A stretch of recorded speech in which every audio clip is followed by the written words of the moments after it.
Welcome into the latest edition of the Pump Fake, continuing to go around the NFL. Stop number 2 in the AFC North. And, anybody who's followed me for any amount of time, they know 3 things about me. I love banana pudding, I love the Steelers, and I hate the Ravens. But I don't hate my friend who's joining me today, covers the Baltimore Ravens for Ravens Wire and hosts the Locked On Ravens podcast, Kevin Oestreicher. Hi, buddy. Good to see you. Good to see you, Jarrett. Thanks for those kind words where, look, I get it. The rivalry is real. Yeah. And I think the difference between maybe the Steelers rivalry with the Ravens and everybody else's rivalry with the Steelers or the Ravens is there's a lot of mutual respect in the hate. Absolutely. Whereas for other teams, Cleveland, Cincinnati, that is just like the Steelers and Ravens know that they might be a little knock above them. That, I do the AFC North podcast as well, talking with, Ace, Q, and Sonny. And the thing that I've continuously said, I'm not trying to sound like a high and mighty person when I say it, is like, I don't really care. Like, I don't have anything against the Bengals. Like, I like watching the Bengals because they haven't hurt me. Like Baltimore, there's been games where like they win, and you're just like, God damn it, I hate the Ravens. Like the Bengals, I haven't had the Bengals rip my heart out before. I haven't. The Browns more so recently did, so like I have a little bit of that hatred for the Browns. But yeah, with Baltimore, throughout like the entirety of like the 2000s and up until now, it's always been a back and forth thing. And there is a lot more, I would say, mutual hatred, but mutual respect. Yeah, and I mean, on the flip side for the Ravens too, I mean, I'll never forget that Antonio Brown Christmas reach across the goal line on 3 Ravens, or the AFC Championship game all those years ago, Palomalu on Flacco. I mean, yeah, but both sides have had plenty of fun, haha, we got you moments. Sure. And on the other side of that, the fan bases have also had the "Are you kidding me? I hate this team" moments. There's also been like a few games over the last couple of years where it's just like a bunch of random players that were like cups of coffee for each team. Like Kenny Pickett had a game-winning drive, and for the next 3 months, I had to listen. Oh, Kenny Pickett's him. All right, sure. I We'll remember see. the Ryan Mallett year where my he beat goodness, Pittsburgh yeah. twice. God, the R.I.P. Ryan Mallett. Yeah, I forgot about that. Goodness, yeah. Did Jimmy Clausen ever a Raven? Yeah. Mm-hmm. Did he start? Did he ever play against the Steelers? I don't know if it was against the. I mean, it could have been because they were going through it that year. But that he was the steward of the gold pants, the mustard pants. He was really? He was the starting quarterback in that game. Oh God. Well, have they? I thought they've done a gold pants in the Lamar era. Have they not? They've had variations, but nothing like that was pure mustard. Yeah, that wasn't good. Yeah, no, it was not. It was not good. Well, let's talk about your Baltimore Ravens. Coming off another year where really, really good in the regular season, and then beat Pittsburgh in the wild card round. They beat Pittsburgh in 2 consecutive games for the first time in a long time. And so I think a lot of the there's a lot of exercising of a demon when it came to Lamar, because the whole notion around him when it came to this rivalry is that, hey, the Steelers have his number. Being able to play well in both of those games, the latter 2 games, and get a win in the playoffs, I think did a lot for them. But coming up short again against Buffalo in the divisional round, for you and maybe for the fan base, is there a sense of, all right, here we go again? Like, when are they finally gonna get over the hump? Yeah, I mean, I think when it happens enough, you kind of wonder, like, is this the identity? And look, I think that nationally or other teams, other fan bases, media, like that is the reputation they have. And, it's not misguided. I mean, the Ravens, their reputation is they're a great regular season team. And then once you get to the postseason, some way or another, they're going to fall short. And they've done it now. They have had, in my opinion, 3 opportunities to win a Super Bowl in the Lamar Jackson era. 3 actual good opportunities to do it in 2019, 2023, and 2024. I thought the rosters were all good enough, or at least they were playing well enough to have at least a chance. 2019 and 2023, they just wouldn't run the ball. And, Lamar had his fair share. But in that Tennessee game, he had over 500 yards of total offense. I mean, that game to me was more on the coaching. 2023 as well, you only run your running backs like 6 times, against a Chiefs team, like, who in the regular season, like, didn't have like the greatest run defense. Right. And that to me was just the Ravens coaching staff psyched themselves out, because that game, it went 7-7 and then 14-7. Like, and that was in the first quarter. And I think the Ravens probably said, oh man, this is going to be like a 35-32, like high scoring game. We have to keep up with them by throwing. And the Ravens defense didn't allow a point in the second half, and they still lost the game. So 2024, it wasn't really coaching to me. I mean, Lamar had those early turnovers. Mark Andrews had the drop and the fumble. Like, it's just some way or another, whether it's a player or a coach, and all that is combined. So I think that, Baltimore, the team that they have to beat is Kansas City, but they also haven't been able to get Buffalo's number in the playoffs either. And, I think it's night and day where you see in week 4, Baltimore just blow the doors off of Buffalo. And then in the playoffs, obviously that game being in Buffalo still, that probably had an impact.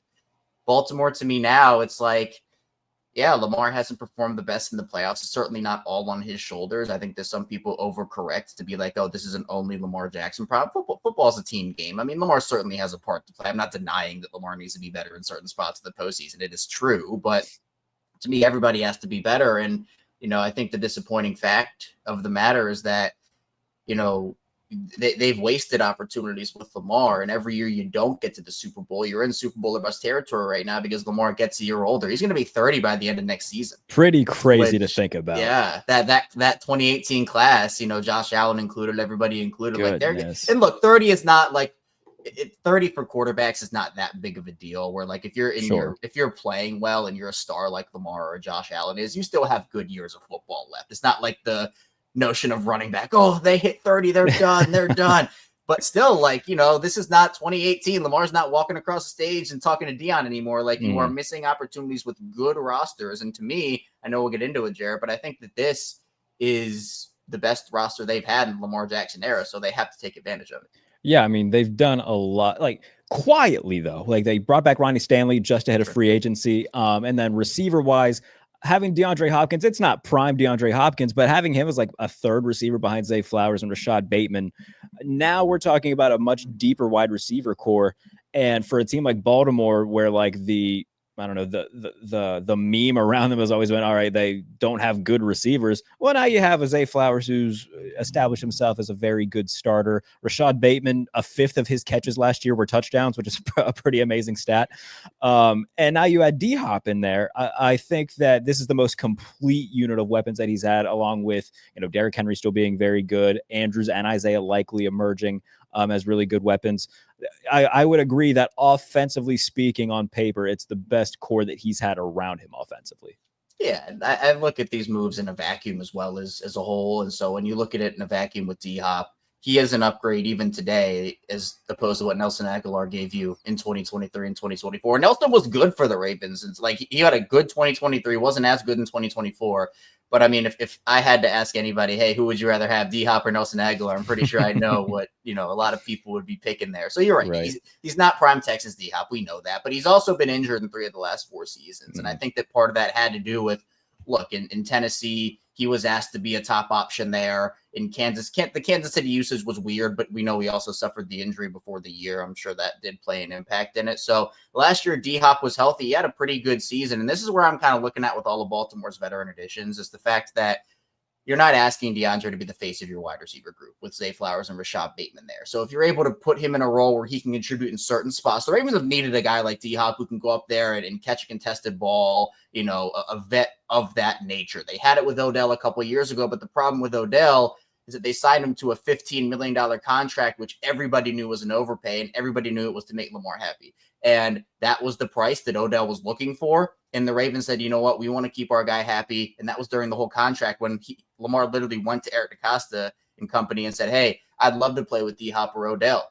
And they brought in Odell, but he was never going to live up to that. And that's why I think his tenure was like, he was solid. He had some big plays, some big moments. He was great for the locker room, but he was not $15 million good. Sure. You signed D-Hop on a $5 million deal, and I think that's a lot easier to swallow for Baltimore, because I think that D-Hop has the potential to be better, or at least on the same level as Odell in terms of impact, but you're not investing all of that money to make the move look bad. I think overall, from a cost perspective, it makes a lot of sense. Yeah, I would agree. Defensively, like, it was a tale of 2 seasons for them last year, by the way. Weeks 1 through 10, I think it was, they were near the bottom of the league in EPA, one of the worst pass defenses in the NFL. Weeks 11 through 18, number 1 in EPA, number 1 secondary in the NFL. A lot of that had to do with moving Humphrey inside, having Kyle Hamilton just be a pure safety. Having Jair Alexander added to the mix now, along with Chidobe Awuzie, who's going to be good depth opposite Nate Wiggins. Where do you think is the biggest hole on this defense right now? Because I don't think that there's really many like glaring needs. If in that secondary, I'd probably say safety depth. They lost our Darius Washington for most, if not all, of the season with an Achilles tear he suffered in the offseason. So, John Harbaugh and Ardarius Washington think he might be coming back in November. I'm not so sure about that timeline because he tore it about a month ago. So if he does, great. If not, I'm not expecting Ardarius to be a factor for them this season. So you have Malachi Starks, you have Kyle Hamilton. Those are your two guys right now. Outside of those two, it's Sanusi Kanu, was a 7th-round pick for the Ravens last year, was mainly a special teams guy. Very physical player. You have Bo Brady, who was an undrafted player out of Maryland who showed some stuff last season, but he also had to deal with some injuries. They're trying out Jalen Armour-Davis at safety, who was a corner from Alabama who they drafted 4 years ago, and he's dealt with a lot of injuries too, so they're trying to find a way. It's a lot of guys that could work but might not work. And with what we saw from Baltimore's defense last season, you mentioned it. They were horrendous against the pass for the first part of the year. They essentially had their last Hail Mary they threw at the wall and said, hey, if this doesn't work, I don't know what will. And it did. So shout out to them. But I think the big part of it is, you're loaded in the cornerback room. I don't think you have to worry about that. Even if a guy or two gets injured, the luxury of having a Jair now is that, if Marlon or Nate goes down for the Ravens, you just say, hey, all right, here's another all-pro guy to throw in there for all those reps, and you can kind of maneuver around what you do. Other than that, though, if we're moving away from the secondary, I think the other inside linebacker spot next to Roquan Smith is one, but the Ravens don't play like all this base to the point where like they need to keep 2 inside linebackers on the field at the same time. Like I think with Jair in the fold, they're going to play a lot of big nickel. They'll play multiple dime packages. Like they'll have many members of their secondary out there. So I think the thing with when Patrick Queen was in Baltimore and he was playing well next to Roquan was that you didn't want to take those two off the field because they played so well off of each other. But now with PQ in Pittsburgh and, not really a great replacement, you're not married to that idea anymore where you can put Roquan out there next to Kyle Hamilton who can come up at the line or can, play some dime if you want. Like there are so many options for them there. But other than that, they look good. They have the star power and the depth. I just think it's a matter of staying healthy. And, we can talk about that with any team, right? I think in all sports, sometimes the Super Bowl champion or the champion is just the one who stays the healthiest. But Baltimore's positioned themselves to withstand a couple blows because we know, Jared, this is football, right? You teams suffer injuries. It's going to happen, right? So the Ravens have set themselves up. But, man, I feel really good about this team right now. Draft-wise, too, they bring in Malachi Starks to add to the secondary, draft Mike Green, who fell to the second round for off-the-field reasons. What are your thoughts on the top of their draft? How big of an impact are they going to have right away? Specifically, Mike Green, who you will look at the edge rushers right now. Odafe Oweh has came along last year, finally broke out after a few years of the team kind of patiently waiting. They signed Nnamdi Madubuike to a big extension as an edge rusher. They've used Kyle Van Noy as basically just a weak side rusher, more so than an off-ball backer.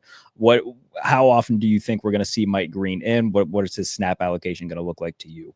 Yeah, starting off with the top two guys, I think that they got 2 consensus top 15, top 20 max guys with their first 2 selections, which I think is great value, first of all. And you mentioned it, Jared. We know why Mike Green fell. The Ravens did their homework. They felt comfortable enough. They have continued to echo that throughout this entire process.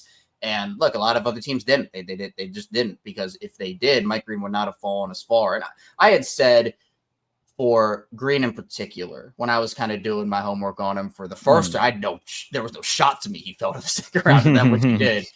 But I was saying, looking at the AFC North right now, looking at their division, Jarrett, in Pittsburgh, there's TJ Watt. Like, he is the guy. Cincinnati, for now at least, has Trey Hendrickson, and the Browns have Myles Garrett. So the Ravens don't have that stud pass rusher. The other 3 teams in the AFC North do. So in my opinion, I think that, Mike Green has the potential to be that guy for them. Will he? Who knows? But I think he's a 3-down player, exceptional against the run. He has an array of pass rushing moves. You saw him do it against smaller schools and power schools. I mean, the Ohio State game, you throw on the tape there, nasty spin moves. He's speed to power guy. Like, there's so much he brings to the table. And you factor him in with a room. Odafe Owe has put on about 15 to 20 pounds, and he wants to be someone who can go up against some of those more physical offensive linemen a bit more consistently. Kyle Van Noy has been really good for them over his first 2 years in Baltimore. So I think you just add that depth in there. The Ravens were really good sack number-wise. Like, they finished with a high number of sacks in that, but the consistency was not there. Where you probably remember this too, Jarrett, where Odafe Owe had 3 sacks against Pittsburgh in that game. And then after that, he disappeared for like a month. So it's that consistency where the numbers will look good, but it's the context of when did those numbers get achieved where, okay, you're going to have 8 sacks for the Ravens in a game, and then the next 3 combined, you're going to have 2 total. Like that to me is where they need to get a little better. But Mike Green, I think, will help solve that. And Malachi as well with his versatility. He can play on the slide. He can play single high. The ball skills are there. I thought it was impressive what they did. Yeah. Odafe Owe's name has been kind of floating around like trade rumors and whatnot. Do you think they move him this season, or are they just going to let it play out, help test the market next year, and they'll see what they can work out? I probably say they keep him. And this is it's such a funny conversation for a lot of these Ravens players because there is value. Like Odafe Owe has value. Mark Andrews had value, like all these guys. But to me, I think that the Ravens think they have a legitimate shot to win a Super Bowl this season. And trading Owe for, I don't know what it would look like, a 3rd round pick. Something like that, right? Something along those lines. That doesn't help you. Plus, if Owe goes and has a great year, double-digit sacks again, maybe 15, like on a like high end of that scale, well, you're probably going to get a 3rd or 4th round comp pick for him anyway. So it's the same thing. You just have the player helping you for one more season. And I would gladly push that pick down the line one more year for a comp pick if, it means, and plus the draft is over now. So I think if they were to do anything like that, like especially for Andrews, but also for Owe, it would have probably happened before the draft. So they could have added another player and like had that immediate return on it.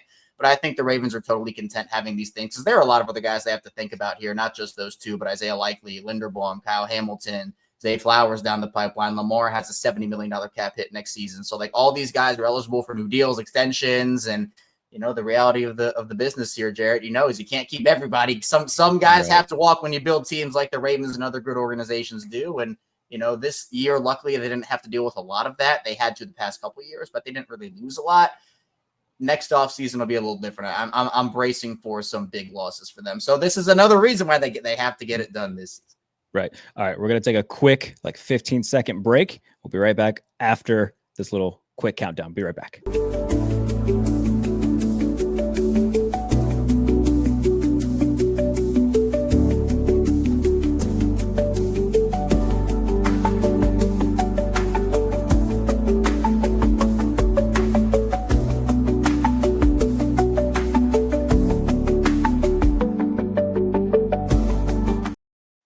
All right. Welcome back to the Pump Fake. In terms of the roster construction, we talked about big time guys who are coming up in terms of deals. I'm surprised that they didn't move off Mark Andrews, considering that Isaiah Likely has all but established himself as one of the more better dual threat guys where like you can rely on him as a pass catcher, but also he's going to give you something as a blocker as well. Were you surprised that they kept Mark Andrews? I was 50-50 on it. I could have seen it go either way for them. I mean, Isaiah's ready to take on that role. There's no question about it. I honestly think that it'll be really interesting to see how that dynamic is because their entire tight end room is up for new deals after this. There's no one left in that tight end room after this year. And especially for the 2 guys in Andrews and Likely, I mean, Andrews probably has one more good deal left in him if he has a good year. A team will certainly – I still think he's a top 5 tight end. I mean, yes, the playoffs have not been good. The Buffalo game is the last thing that we saw from him. But after a slow start last season, he turned it on. He had 11 touchdowns last year. Like, he was good for them. But, he was involved in a car crash during training camp, and that set him back. Like, there were a lot of things going on with Mark. So all things considered, his year was actually good, but – this is a what have you done for me now league, Jared. And we know that the last thing you see about somebody is what you're going to remember. And so that Buffalo game was the thing. But I think that the messaging I think that was put out there from, people who were knowledgeable about the situation was that the Ravens were, he was available. They were seeing what was out there. They just didn't get back what they thought was fair value. And it's again, the kind of a similar conversation where if teams are only offering a day 3 pick for Mark Andrews, 4th, 5th, 6th round, is that worth trading an all-pro player who can help you win a Super Bowl this season? And even if he's just a decoy, like we saw in some of these early games, the Chiefs sold out to make Mark Andrews not a part of that game. And that's where Isaiah likely thrived, because they were sending so much attention Mark's way. If you can do that, I think that's enough value to not move off of him. And again, say Mark has a good season, you can get a 4th, 5th round comp pick for Mark and still have the year of production from him. So I thought that it was going to happen at points, especially, I mean, Eric Acosta had some pretty cryptic comments at one point during a press conference where he's like, we love Mark. He's done so much for our organization. Yeah. Like, you know, I'll always love Mark. And when comments like that, you're just like, okay, this guy's gone. There's no way. But they ended up keeping him, and I don't expect the move to happen. If I had to guess, I expect him to leave in the offseason. I think they should choose Isaiah Likely. I think it'd be foolish not to at this point. So I think this is the last hurrah for this version of the Ravens team with Mark Andrews. And, you know, he and Lamar, they came in the league together in 2018. They have chemistry that it doesn't grow on trees. But Mark being on the team, I would say, is a little bit of a surprise, but I understand why he's there. If you had to label a player as maybe an under-the-radar guy who could have a big impact on them this season, who would it be? I'd probably go with Tavius Robinson. He's my pick for breakout player of the year for them. He is an incredible run defender. He showed that. Didn't have as big of a role last season, but I expect him to have a big role this year. We saw against Buffalo in that divisional round game, he made a couple of key stops on Josh Allen, even just in option situations, keying in on the ball. And, you know, Josh is a big dude. He took him down one-on-one. That I don't think there are very select few players. Not many people can do that, right? Yeah. Tavius did it, though. He's a strong guy. He's still learning the game, too, which I think is intriguing. And, you know, the Ravens during minicamp and OTA practices in the spring, all the coaching staff raved about him. And, you know, Chuck Smith, their pass rush guy, went as far as to say that he was one of the centerpieces of that defense. So that's a big comment. And again, not a lot of people know Tavius Robinson. He's not a household name, because you look at the other guys we talked about, Owe and Mike Green and Kyle Van Noy. Robinson is pretty far down on that pecking order, but especially as an early down player, I think that Tavius is going to have a big impact. We've seen him have a big impact in the run game, and I think that this truly could be his breakout year. I think the Ravens and the Steelers are in a similar spot when it comes to like the fans and their relationship with the head coach. You can correct me if I'm wrong, but I feel like Ravens fans have been like, all right, John, either shit or get off the pot when it comes to, you know, winning with this team. Mike Tomlin's similar, but like Ravens are obviously levels above Pittsburgh right now. I was surprised when I shouldn't say surprised when Mike Tomlin got one, because that's just what the Steelers do. I was surprised when the Ravens extended John Harbaugh. Were you surprised? I was a little surprised because I was surprised, but I wasn't. I'll explain it. I think I was surprised because I think that this truly is like the end of the line for Harbaugh if it doesn't work out. If they have, how long was the extension? I think it was 3 years, if I'm not mistaken. So a 3-year extension. But the Ravens, they don't like having lame duck head coaches. They don't like having a guy in the final year of his deal. And that's just how they operate. So from that perspective, no, I wasn't shocked, because that's how Ravens do their business. But in terms of Harbaugh and kind of the fan base perspective on him, you're right, Jarrett. You know, I do make the comparison a lot of Harbaugh and Tomlin, where the fan bases are certainly not happy. I think the difference is obviously the Ravens have had more playoff success recently than the Steelers have, and that's on paper there. But I just think with him, it's some of the game management we see, timeout management, situational awareness, and even for challenges, he'll challenge something where it's clear as day it was the correct call. And it's okay. Steelers fans know all about that too. Yeah, it's the similarities are kind of uncanny, I think, between these two guys. But again, it's like if you move on from John Harbaugh, I think he's still a good coach. I do think he's a good coach. But you have to be 100% certain that you can get a guy in there, whether it's internally or an external hire, that is as good, if not better, than John Harbaugh. And to me, Harbaugh, with him still being good, that's not an easy thing to do. So, I mean, I think the easiest thing here that I can see, because if you move on from Harbaugh and you go all external for the staff, that's a big reset in a year. I mean, look, John Harbaugh's the only coach John Harbaugh's the only coach anybody's ever known since 2008 in this organization. Yeah. So it'd be a big reset if Harbaugh were to, because again, if you lose in the wild card of the divisional round, you can't sell to the fan base. So, hey, we're content with, you know, having a great regular season and then just falling short in the playoffs every single year. I think the only way that Harbaugh stays, I think AFC Championship at the absolute minimum, like absolute. And even then, there'll probably be conversations, because it's like, okay, couldn't get over the hump again. But I think Super Bowl is the only thing that really saves him and puts him in that, like, okay, you're good for another year type deal, because the Ravens can move off of him if they want to. Like, an extension to me is just kind of like window dressing. It's like, yes, it's going to happen. If he has a great year and they win the Super Bowl, okay, cool. He's already under contract. You don't have to worry about it. But if he doesn't, it's like, yeah, we can just fire you anyway. It's not a big deal. So that's kind of where I am on it. The Cardinals extended Steve Keim and Cliff Kingsbury a few years ago and fired them that season. So like it's completely not unheard of. It's odd business practice, but with Baltimore, I think there would be a lot more like understanding of like, all right, man, like eventually we got to just call it like it is and, you know, we move on. So I'll be definitely intrigued. And by the way, you know, the similar feelings from the fan bases, and Mike Tomlin is the longest tenured head coach in the NFL and John Harbaugh is number 2. So it's a lot of similarities when it comes to these two teams. We ask everybody when it comes to these, your predictions on the team in which you cover. So what are your predictions for Baltimore, and what are we talking about with the Ravens this time next year, or even in January when the season's done? What are we saying about the 2025 Ravens?